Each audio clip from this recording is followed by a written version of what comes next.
पैरों की बेड़ियां तोड़कर कुछ कर गुजरने का हौसला, घर की रसोई से देश के बॉर्डर पर अपना दम दिखाने का जोश, समाज में अपनी एक पहचान और शक्ति का दूसरा रूप, जो हर जीत पर अपना नाम चाहती है, वो है बेटियां, जो हर क्षेत्र में अपना परचम लहरा रही हैं, चाहे कला का मंच हो या खेल का मैदान। बेटियों ने अपनी सफलता का झंडा लहराकर समाज की रूढ़िवादी सोच को भी तोड़ा है। वो कहते हैं ना, काबिलियत हो तो कामयाबी एक दिन मिल ही जाती है, जरूरत है तो सिर्फ अपने आप पर भरोसा रख सही दिशा में कड़ी मेहनत करने की। आज हम एक ऐसी ही बेटी के बारे में आपको बताएंगे और उसकी जिंदगी से रूबरू करवाएंगे, जिसने साल 2024 में होने वाले पेरिस ओलंपिक में भारत को गोल्ड जिताने का सपना देखा है, जो बनना चाहती है देश की अगली दंगल गर्ल, जो बनाना चाहती है कुश्ती में अपना नाम, जिसने अपनी जिंदगी में बहुत संघर्ष देखा, जिसने दर्द झेला, तकलीफ झेली, मगर जीत की ललक और कामयाबी पाने की भूख ने कभी उसे सफलता से दूर नहीं रखा। नमस्कार, स्वागत है आपका IBC 24 में और मैं हूं आपके साथ शालिनी हाडिया। कहावत तो आपने सुनी होगी कि कीचड़ में ही कमल खिलता है, हीरा भी कोयले की खदानों से ही निकलता है और गोदड़ियों के लाल ही नाम रोशन करते हैं। फोगाट बहनों का जिक्र जब जब होता है तब हर कोई उनकी कहानी से भली भांति परिचित है। रियल लाइफ से लेकर रील लाइफ तक हर कोई उन्हें जानता है। आज हम आपको बताने जा रहे हैं मध्य प्रदेश की एक ऐसी बेटी की कहानी जिसने पहलवानी में अर्श से लेकर फर्श तक का सफ़र तय किया और आज इस मुकाम पे पहुंची है कि विश्व पटल पर भारत का प्रतिनिधित्व कर रही है। तो चलिए लेके चलते हैं ऐसे ही गाँव में।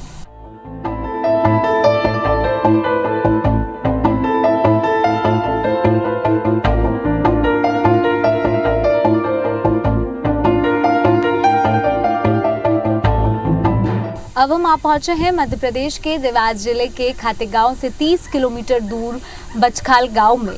ये गांव है पहलवान पूजा जाट का।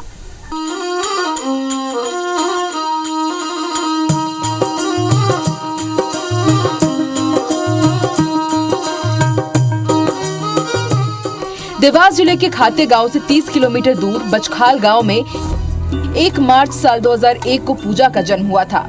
10 साल की उम्र में बीमारी के चलते उनकी मां का निधन हो गया था।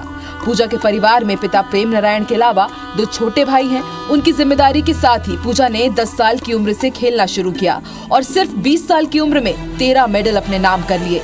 विश्व कुश्ती प्रतियोगिता में पूजा जाट का 53 किलो वर्ग में चयन हुआ है। पूजा का हाल ही में दिल्ली के इंदिरा गांधी अंतर्राष्ट्रीय स्टेडियम में चयन प्रक्रिया में चयन हुआ और अब ट्रेनिंग कैंप के बाद 2 अक्टूबर को नॉर्वे में होने वाली विश्व कुश्ती चैंपियनशिप में पूजा भाग लेंगी। पूजा वर्तमान में उज्जैन में बैंक में नौकरी कर रही हैं। इसके साथ ही उज्जैन में ट्रेनिंग ले रही हैं, जिसके बाद दिल्ली में अब वो स्पेशल ट्रेनिंग के लिए जाएंगी। पूजा साल 2016 से कुश्ती में आई और तब से निरंतर उन्नति करती गई। उनकी कुछ उपलब्धियां इस प्रकार है। जूनियर एशियन चैंपियनशिप में भारत के लिए उन्होंने ब्रोंज मेडल अपने नाम किया। जूनियर वर्ल्ड कुश्ती प्रतियोगिता में भारत का प्रतिनिधित्व किया। पूजा करीब 10 नेशनल अवार्ड भी जीत चुकी हैं। थाईलैंड में ब्रॉन्ज मेडल और यूरोपीय देश एस्टोनिया में भी पूजा ने देश का प्रतिनिधित्व किया। जब मैं 10 साल की थी, जब मेरी मम्मी की डेथ हो चुकी थी, मैं जब करीबन बहुत छोटी थी, मेरे 2 भाई भी है, छोटे हैं मुझसे, तो मैं क्या है ना कि ग्रामीण क्षेत्रों में जो कार्यक्रम होते थे स्पोर्ट्स को लेके ग्रामीण में चलाया गया था उस साल, तब मैंने उसमें अपनी रुचि दिखाई। मैंने सोचा कि क्यों ना मैं भी इस प्रतियोगिता में भाग लूँ। फिर मैंने जब अपना अपना गेम्स स्टार्ट किया तो मुझे लगा कि क्यों मैं आगे बढ़ सकती हूँ। तो मेरे जो सर हैं वहाँ के ग्रामीण क्षेत्र में हैं, स्पोर्ट टीचर योगेश जानी, उन्होंने मेरा सपोर्ट किया। मैं पहले एथलेटिक्स में थी, 100 मीटर की रनर थी। फिर मुझे इंजरी के चलते हुए मैंने इस गेम को छोड़ने की अपेक्षा दिखाई कि इस गेम को ना कि आगे लेवल पर मैं परफॉर्मेंस कर पाऊँगी। इस वजह से मुझे उन्होंने ये राय दी योगेश जानी सर ने कि आप इस गेम को क्यों ना आप रेसलिंग करिए, आपकी हाइट छोटी है, आप में पावरफुल गेम है, तो आप रेसलिंग ही स्टार्ट कीजिए। उन्होंने मुझे इस चीज़ को लेके सपोर्ट। मेरे पापा की आर्थिक स्थिति बहुत डाउन है, क्योंकि मेरे पापा एक बहुत हम गरीब परिवार से हैं। हैं, मेरे पापा के पास सिर्फ 2 एकड़ ज़मीन है। तो उनको ये था कि गेम में उन्होंने कभी मेरे को मना नहीं किया। मेरी मम्मी की डेथ होने के बाद भी उन्होंने, घर पे कोई नहीं था लेडीज़ काम करने के लिए, फिर भी उन्होंने कभी मना नहीं किया कि बेटा मत कर गेम, ये वो। उन्होंने फुल सपोर्ट किया मुझे गेम को लेके कि पूजा आप आगे बढ़िए बेटा। और मेरे गाँव के लक्ष्मी नारायण पप्पू गोरा है सरपंच, उन्होंने भी मेरा थोड़ा आर्थिक रूप से जहाँ पर मुझे लगा थोड़ा बहुत, उन्होंने भी मेरा सहयोग किया है इस चीज़ में। पूजा जाट का कहना है कि उनका नाता मिट्टी से है और फैशन के साथ साथ खाने पीने से परहेज है। पूजा ने माना कि आर्थिक स्थिति सबसे अधिक चुनौतीपूर्ण उनके जीवन में रही। पूजा का सपना है कि साल 2024 में पेरिस में होने वाले ओलंपिक में भारत को वो गोल्ड मेडल जिताएं। मेरा सबसे बड़ा अचीवमेंट यही है कि मैं सीनियर वर्ल्ड रेसलिंग चैंपियनशिप जो कि नॉर्वे में होने जा रही है 2 अक्टूबर से 10 अक्टूबर तक, तो मैं उसमें अपना भागीदारी निभाऊंगी, पेश करूंगी और मैं चाहती हूं कि अपने इंडिया का नाम भी आगे लेवल पर रोशन करूं। इससे सर मेरा ओलंपिक्स का एक राह खुल जाएगा। मैं भी चाहूँगी कि ओलंपिक के लिए 2024 पेरिस ओलंपिक जो हो रहा है इसमें मैं अपना पूरा 100% दूँ।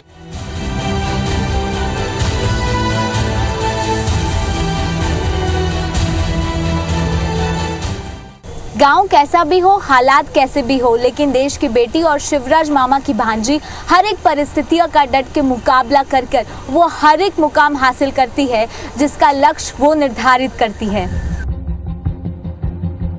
पहलवान पूजा ने हाई स्कूल की पढ़ाई के दौरान साल 2014 और साल 2015 में स्कूल गेम्स में लगातार 2 साल तक 100 मीटर दौड़ में मध्य प्रदेश का प्रतिनिधित्व किया। इसके बाद पूजा रोज बचखाल से खाते गांव आकर यहाँ के मैदान पर प्रैक्टिस करती थी। मैदान पर कड़ी मेहनत और घंटों पसीना बहाने के बाद भी पूजा अपनी दौड़ का टाइमिंग कम नहीं कर पा रही थी, जिसका कारण एड़ी में दर्द था। डॉक्टर्स ने सलाह दी कि वो दौड़ना बंद कर दे। तब कोच योगेश जानी ने पूजा को दौड़ छोड़कर कुश्ती में हाथ आजमाने के लिए प्रेरित किया और उसे कुश्ती की ट्रेनिंग देना शुरू की। सिर्फ 4 महीने की ट्रेनिंग में ही पूजा ने स्टेट लेवल पर मेडल जीत लिया। इसके बाद पूजा ने फिर कभी पीछे मुड़कर नहीं देखा। पूजा ने 10 साल की उम्र में बीमारी के चलते अपनी मां को खो दिया। परिवार में पिता प्रेम नारायण किसान हैं। पूजा को कुश्ती के खान पान के लिए हर दिन 500 रुपए की जरूरत थी, लेकिन पिता दूध रोटी और किसानी के अलावा मजदूरी कर पूजा के सपने को पूरा करने की कोशिश करते रहे। पूजा के घर में उनके 2 छोटे भाई दीपक और शुभम हैं, जो फिलहाल पढ़ाई कर रहे हैं। पूजा के चाचा भी उनके साथ रहते हैं। उनके चाचा ब्लाइंड हैं। हालांकि इन परिस्थितियों के बीच भी पूजा ने अपने कर्तव्यों को बखूबी निभाया है। घर में कोई महिला नहीं होने के कारण पूजा सुबह 4 बजे उठकर परिवार वालों के लिए खाना बनाने के साथ घर के बाकी काम निपटाती हैं और फिर बचखाल से 3 किलोमीटर पैदल चलकर मेन रोड से बस पकड़ती और खाते गांव आकर प्रैक्टिस करती हैं। IBC 24 की संवाददाता शालिनी हाडिया ने जायजा लिया पूजा के बचखाल में स्थित उनके घर का। अब हम आ पहुंचे हैं पहलवान पूजा जाट के घर पर, जहां उसका बचपन बीता है और यहीं से उसने ये सपना देखा था कि पहलवानी में वो अपना करियर बनाएगी। घर मैं आपको दिखाती हूँ कि बेहद साधारण सा परिवार है और अभी ये जो घर आप देख रहे हैं इसका निर्माण कुछ ही समय पहले हुआ है। यानी पहले केवल 2 कमरे ही हुआ करते थे, लेकिन धीरे धीरे आज ये जो अलग रूप है वो देख पा रहे हैं। हालांकि घर की अगर मैं बात करूँ तो पूरी तरह से ये जो पूजा के मेडल्स है उससे ही सजा हुआ है। पूजा के परिवार की अगर बात की जाए तो पिता किसान हैं और 2 छोटे भाई हैं जो अभी अपनी जो एजुकेशन है वो कंप्लीट कर रहे हैं। सबसे पहले पिताजी से ही बात करते हैं।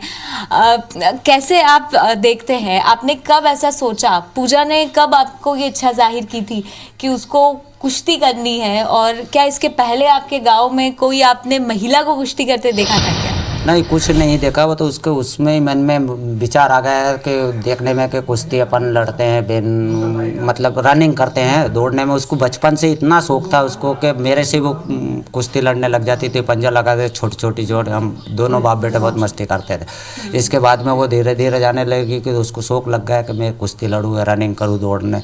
इसके बाद में गोपालपुर पैदल पढ़ने जाती थी। पढ़ने जाने के बाद में उसको बस ये मेहनत करती रही। इसके बाद में वो दीपगांव गई स्कूल। दीपगांव जाने के बाद में उसको सर वहाँ से सूचना ही खाते गांव से कि रनिंग हो रही है, कोई खो खो हो रहा है, कोई खेल कूद का वो सूचना ही उनके पास। तो फिर उसने वहाँ सर ने बोला तो उसने ऊंचा हाथ कर दिया था कि मैं भाग लूँगा खेल कूद में। वहाँ से उसने रनिंग शुरू करी है। कि गाँव है, लोगों की सोच अलग होती है, समाज को भी देखना होता है। कितना चुनौतीपूर्ण दौर रहा था आपका? गांव वाले हम तो कहते रहते थे कि देखो बच्ची को ये बड़ा पहलवान बना देंगे कि वो कर देंगे कि मतलब ऐसा सोच तो सबका चलता है गांव वाले उनका तो, पर उसके मन में मेरे मन में भी फिर उसको लग गया था कि यार अपनी बच्ची बहुत फुर्ती हुई है, लाड़ की बच्ची थी, उसको बस ये शौक से खिलाना पिलाना उसको और दौड़ाना।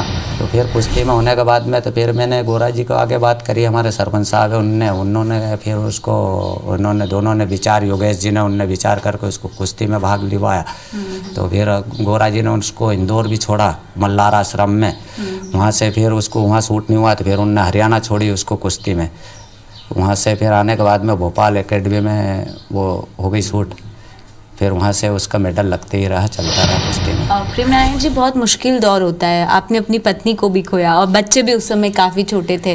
पूजा ने पूरी जिम्मेदारी एक माँ के रूप में भी छोटे बच्चों भाइयों को उसने इस तरह से पाला। उसने तो इतना संग्राम किया कि बच्चे तो उसकी माँ तो वो 6 साल की थी जब तो वो तबीयत गड़बड़ हो गई थी, 3 साल तो वो तबीयत उसकी गड़बड़ रही, 3 साल गड़बड़ रहने के बाद में वो 10 साल की थी वो ख़त्म हो गई। वो माँ को भी संभालना, घर का बच्चों भाइयों को भी संभालना, मेरे को भी संभालना। मैं खेती बाड़ी 1 हेक्टर ज़मीन मेरे पास, 1 हेक्टर ज़मीन में मैं क्या करता, फिर मजदूरी भी करना पड़ता है मेरे को। आज कैसे महसूस होता है, इस गांव की जो अब पहचान है वो पूजा जाट बन चुकी, कैसा महसूस होता है जब ये सुनते हैं? पूरे गांव में इतनी खुशी हो रही है कि इसके कोई नाप नहीं है, सब खुशी में ऐसे हो रहे जाने पागल की टाइप, इतना खुशी मेरे को भी इतना खुश हो रहा है कि मैं ऐसे सोच ही नहीं थी कि मेरी बच्ची इस लायक पहुँच जाएगी, मैं इस लायक उसके वो हो जाऊँगा। बहुत बड़ी खुशी की बात है कि आज हमारे गाँव की जो बच्ची है उसने गाँव का, एक तहसील का और ज़िले का, प्रदेश का नाम रोशन करा। हम ये चाहते हैं कि पूजा एक बार भारत के लिए गोल्ड मेडल लेके आ। बहुत खुशी की बात है पूजा के लिए, क्योंकि पूजा का मैंने संघर्ष देखा कि यहाँ से लेके कम से कम 2 किलोमीटर दूर मेरा घर है, भाई साहब का, वहाँ तक वो संघर्ष करती थी। सुबह मतलब 6 बजे उठ के रनिंग कर देती, और आज जो पूजा जहाँ इस स्थान पर पहुँची है वो संघर्ष की एक मतलब ज़िंदगी आगे बढ़ के गई। जैसे जानी जी सर का और सरपंच साहब का बहुत सहयोग रहा, और हम यही चाहते हैं कि 2024-25 में गोल्ड मेडल लेके आप भारत का नाम रोशन करें। बहुत ज़्यादा उम्मीदें हैं पूजा को लेकर, और उससे भी बड़ी बात जो डेडिकेशन था, जो समर्पण था, जो लगन, जो मेहनत की दरकार थी वो पूजा ने बखूबी निभाई, लेकिन उसके साथ साथ जो पारिवारिक जिम्मेदारी थी उसका भी निर्वहन किया, और इसी वजह से आज जो मुकाम उसने हासिल किया है वो निश्चित तौर पर लाखों लोगों के लिए प्रेरणा से किसी कम नजर नहीं आता। पूजा जाट की माली हालत शुरुआत में अच्छी नहीं रही, इसके साथ ही समाज में पूजा की कुश्ती को लेकर भी कई सवाल खड़े हुए। पूजा की विपरीत परिस्थितियों को देखते हुए शुरुआती दौर में किसी ने मदद नहीं की, लेकिन पूजा के लगातार मेडल जीतने के बाद ग्रामीणों ने पूजा का सपोर्ट करना शुरू किया। सरपंच गीता गोरा और सरपंच प्रतिनिधि लक्ष्मी नारायण गोरा ने अपने खर्चे से पूजा को इंदौर, उज्जैन, हरियाणा और दिल्ली में ट्रेनिंग दिलवाई। तो वहीं खातेगांव विधायक आशीष शर्मा ने पूजा के टैलेंट को देखते हुए बचखाल गांव में खेल के संसाधन बढ़ाए। इसके साथ ही समय समय पर पूजा की आर्थिक मदद भी की। पूजा के गांव में अब सबका एक ही सपना है कि पूजा ओलंपिक में गोल्ड मेडल लाकर देश का नाम रोशन करे। उन्होंने 3 महीने में मतलब शून्य से शिखर पे ला दिया पूजा को, इतनी शानदार ट्रेनिंग उनकी रही। और जब सिलेक्शन के लिए मध्य प्रदेश आई तो सबको पछाड़कर टीटी नगर एकेडमी में पूजा का सिलेक्शन हो गया, एडमिशन हो गया। उसके बाद तो पूजा बढ़ती गई और आज वो एक एम्बेसडर बन गई है, मॉडल बन गई है। ये उसमें एक जुनून था बचपन से। जब एशियन जूनियर चैम्पियनशिप के लिए गई और वहाँ से ब्रॉन्ज मेडल जीत कर आई तो पूरे गांव में नहीं, पूरे मध्य प्रदेश में भोपाल से लेकर उज्जैन, इंदौर, देवास से होकर बचखाल तक पूजा का शानदार स्वागत हुआ, शानदार जुलूस निकला। कई बार वो पैदल भी अपने गांव से खातेगांव तक के लिए आती थी। उसने बहुत संघर्ष किया है और उस संघर्ष के बलबूते पर ही उसके व्यक्तित्व का और एक अच्छे खिलाड़ी के रूप में उसका निर्माण हुआ है। मैं आशा व्यक्त करता हूं कि जो अंतर्राष्ट्रीय कुश्ती प्रतियोगिता में वो नॉर्वे जा रही है वहां से गोल्ड मेडल जीत कर आए। और जब बेटियां देश का प्रतिनिधित्व इस तरह से करती है तो माता पिता को तो गर्व होता ही है। उसकी माँ नहीं है लेकिन उसके पिता ने भी उसको बहुत मदद की यहाँ तक पहुँचने के लिए।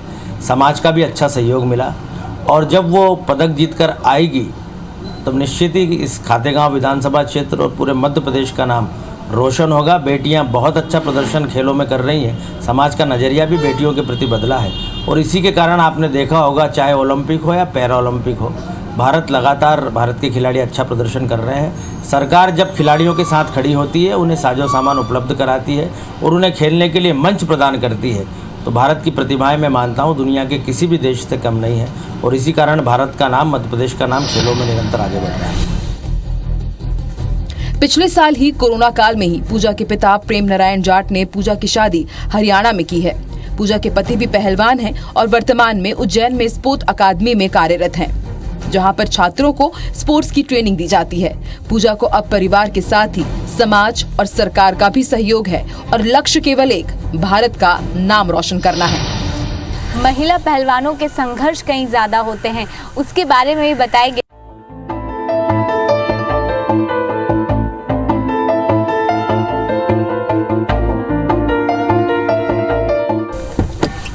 अब हम आप पहुंचे हैं पूजा जाट के उस जगह पर जहां पर पूजा ने कड़ी मेहनत और लगन से वो मुकाम हासिल किया जिसकी कल्पना खुद पूजा ने नहीं की थी।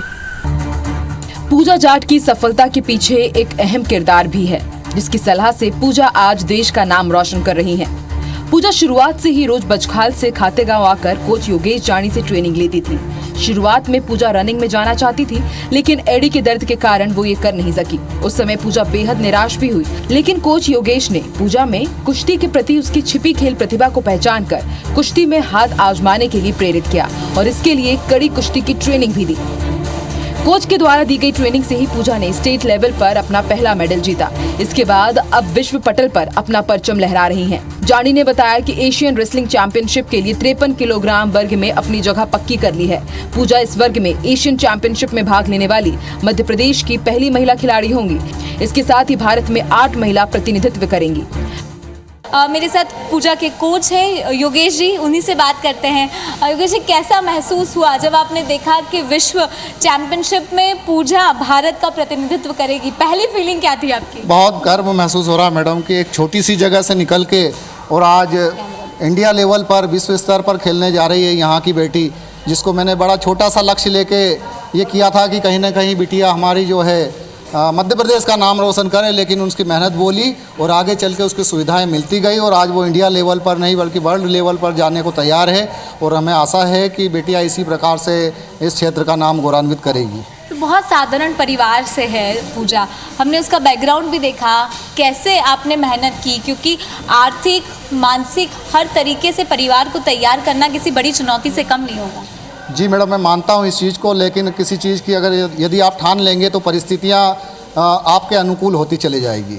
सर, अगर मैं बात करूँ क्यों पूजा बाकियों से अलग है? उसको मैंने बचपन से देखा है, उसमें एक जोश और जुनून है लड़ने की, उसमें जो है जज्बा है, उसी को देखकर मैंने उसको जो है एथलीट 100 मीटर रन से हटाकर और कुश्ती में डाला।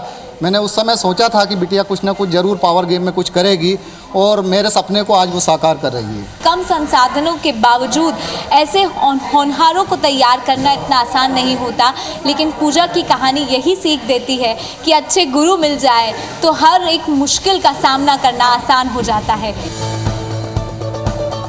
पूजा से प्रेरित होकर अब मध्य प्रदेश की बेटियों के भी हौसले बुलंद हुए हैं और यही कारण है कि देवास में भी हजारों बेटियां अब कुश्ती की ट्रेनिंग ले रही हैं।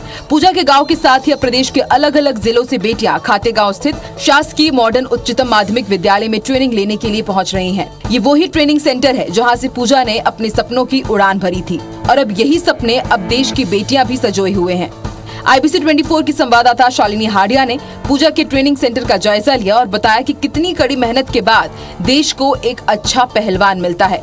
खासकर महिला पहलवानों को कितना संघर्ष करना पड़ता है। कुश्ती शुरू करने से पहले सबसे पहले वार्म अप जरूरी होता है, तो चलिए वार्म अप करते हैं।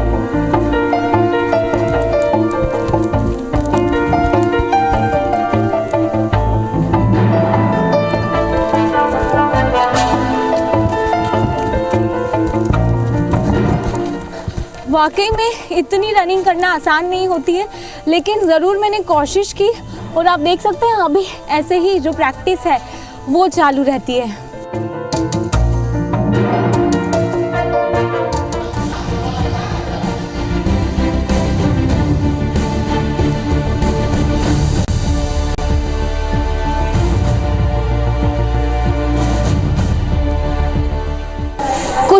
दाव लगाना इतना आसान नहीं होता। हालांकि मैं प्रोफेशनल नहीं हूँ, लेकिन फिर भी आपको एक स्टेप करके दिखाऊंगी, क्योंकि समझाना चाहूँगी कि कितनी गंभीरता और कितने मुश्किल होते हैं ये हालात।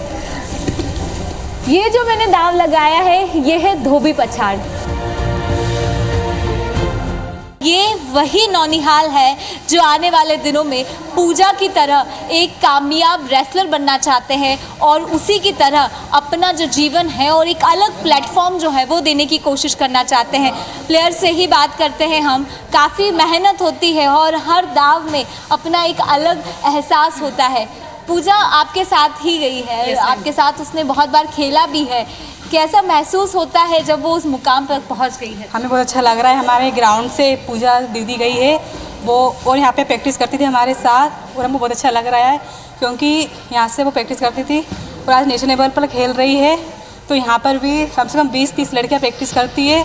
हम लोग जो न्यू कमर्स है वो हमारे लिए एक बहुत बड़ी इंस्पिरेशन है। बिकॉज ये ना टाउन है, गांव है, यहाँ पे लड़कियों को ऐसे भी ज़्यादा स्कोप मिलता नहीं है, इसलिए उनकी वजह से हमें बहुत स्कोप मिला है। और हमारे पेरेंट्स भी काफ़ी सपोर्टिव है स्पोर्ट्स को लेके, रेसलिंग को लेके। तो पूजा दी की वजह से और हमारे पेरेंट्स की वजह से ही हम जो भी है, जो आगे जो भी बहुत ज़्यादा मुश्किल होता है क्योंकि आपको बहुत सारी चीज़ें सेक्रीफाइस करनी पड़ती है। आपके फैशन से लेकर आपकी फूड डाइट को कैसे कंट्रोल करनी है? फूड डाइट तो फिर भी ठीक है, कुछ पाने के लिए कुछ खोना पड़ता ही है। अब मुझे बताइए कि कितना ज़्यादा बहुत स्ट्रगल है इस ज़िंदगी में, और एक मुकाम हासिल करना उससे भी ज़्यादा मुश्किल है। मैंने खुद एक दाव लगाने की कोशिश की, लेकिन मुझे काफ़ी समय लगा। ये बस यही है कि जितना ज़्यादा प्रैक्टिस करते हैं उतना ज़्यादा आगे बढ़ते हैं। और ऑब्वियस सी बात है, पूजा दी को देखकर हम सब लोग बहुत ज़्यादा इंस्पायर हुए हैं और हम भी चाहते हैं कि हम भी हमारे एरिया से और गर्ल्स जाए और अपने देश का, अपने भारत का पूरा नाम पूरे वर्ल्ड में रोशन करें, जिसे वो नॉर्वे भी जाकर रोशन कर रही हैं।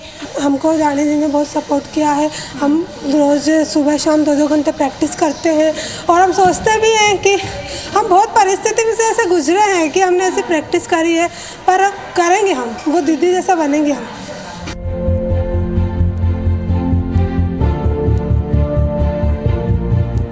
यदि हिम्मत, मेहनत और लगन हो तो किसी भी सपने को साकार करना असंभव नहीं होता। मध्य प्रदेश की इस बेटी ने कुश्ती के नए आयाम कायम किए हैं और हर किसी को इंतजार है साल 2024 में पेरिस में होने वाले ओलंपिक खेलों का और पूजा का भारत के प्रतिनिधित्व करने का। खुद को कर बुलंद इतना कि खुदा बंदे से पूछे बता तेरी रजा क्या है। ये कहावत तो हमने कई बार सुनी है, लेकिन सही मायनों में चरितार्थ होते आज अपनी आंखों से देखा है। यदि सही मेहनत हो, लगन हो, तो हर एक मुकाम को हासिल किया जा सकता है। पूजा ने पूरे मध्य प्रदेश में बेटियों में एक नई ऊर्जा का संचार किया है और बताया है कि नथिंग इज इम्पॉसिबल। आज की हमारी इस खास पेशकश में इतना ही। मुझे और मेरे कैमरा पर्सन नंदन सिंह पवार को दीजिए इजाजत। नमस्कार।